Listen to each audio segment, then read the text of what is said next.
Happy New Year, everybody, and I hope everybody's entertained here. We are listening to Philly 500 Meltdown and blames all of the Eagles' issues on Gardner Minshew and said, he stinks! He stinks!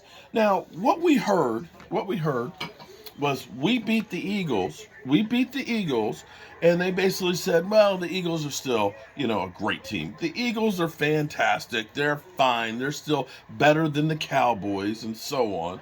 And if Jalen Hurts, they will be the team. Okay, we go out on a short week after an emotional win against the Eagles, where we are 4-1 in the division. And we played the Jaguars, excuse me, the Texans, and it's a close game. It's a close game. We have a few turnovers, but we win. And we heard everybody like Shady McCoy, the Cowboys, Dak Prescott, he's ass. He's ass. He's not just one ass, he's two asses. Okay? And we did not win in the right we didn't win good enough against. We're supposed to be humming on offense. We're supposed to be the team and everything else. And we even got Eddie George coming out of his fat trap. Who didn't even know that he's still around? Eddie George saying that Dak Prescott's the weak link of the Dallas Cowboys. They trashed us on Friday. They trashed us on Saturday. But we won against the Eagles. Shout out to you, Howard Floyd, for the big super chat. Thank you very much. That $20 super chat. But wait. We won the last two games, but yet they said we're stink going into playoffs. We're not ready for it. So now, the Eagles lose to the Dallas Cowboys. They lose to the New Orleans Saints with Andy freaking Dalton, the red rifle who's turned into kind of like a pea shooter. They've lost. It wasn't even close. The score wasn't even close.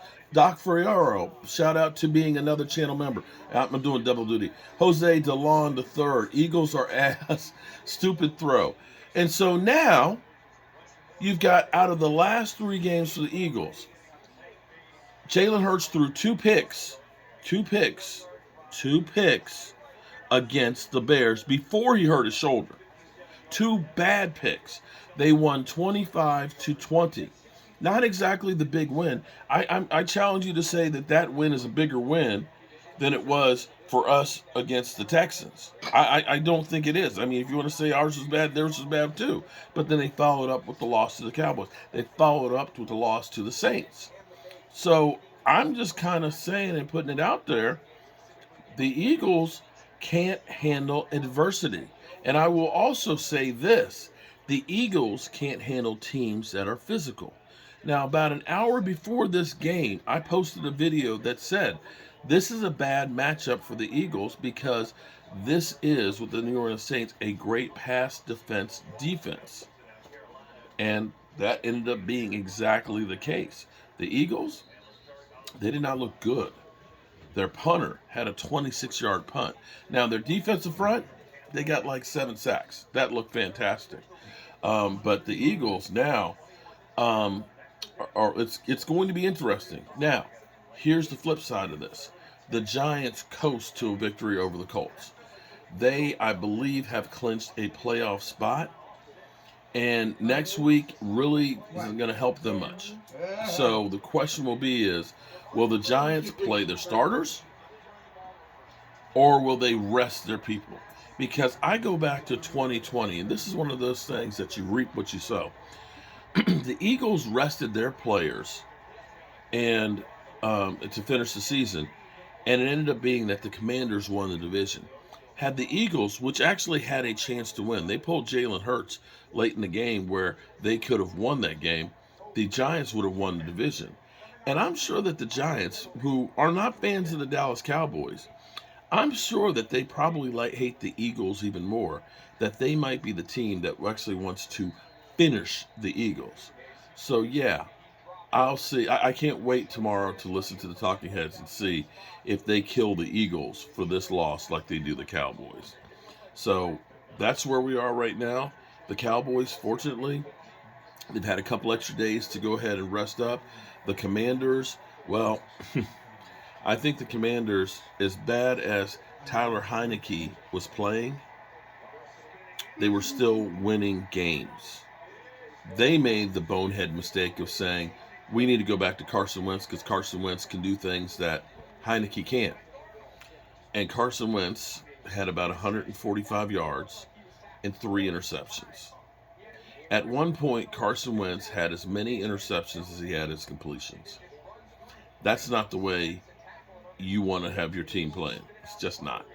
And so, from the standpoint of the Commanders, I don't know if this knocks them out of the playoff picture, but they definitely are going to want to win next week. So here's the good news: we have the game. We have the Cowboys versus the Commanders game next week. We don't know what time it's going to be. We'll be tailgating there. We'll be in Red Zone lot. If you want to get tickets to the game, right now the temperature is supposed to be about 48 degrees, long range forecast for that game. So the weather won't be bad for January in DC. We'll be tailgating. We'll have Jobu wings, pulled pork subs, and everything else. The tickets, we're all in section 325.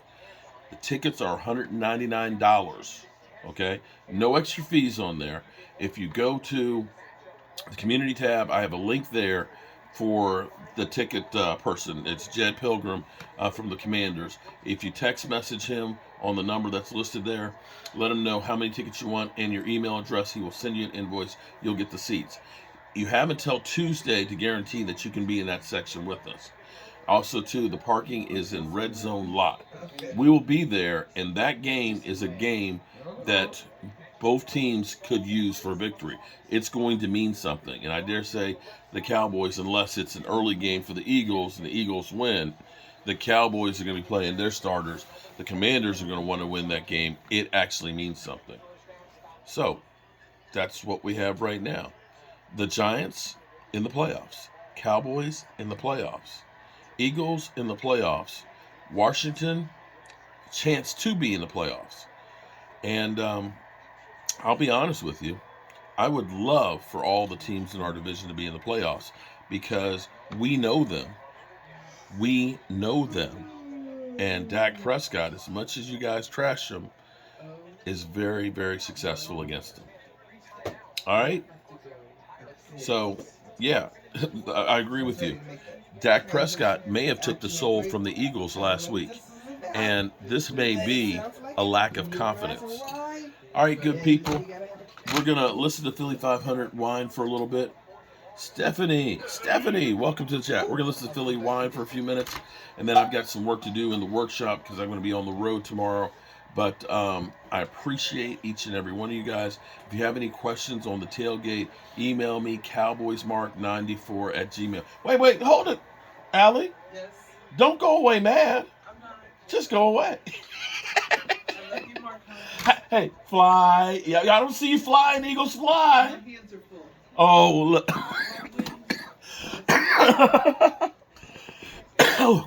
All right. Peace.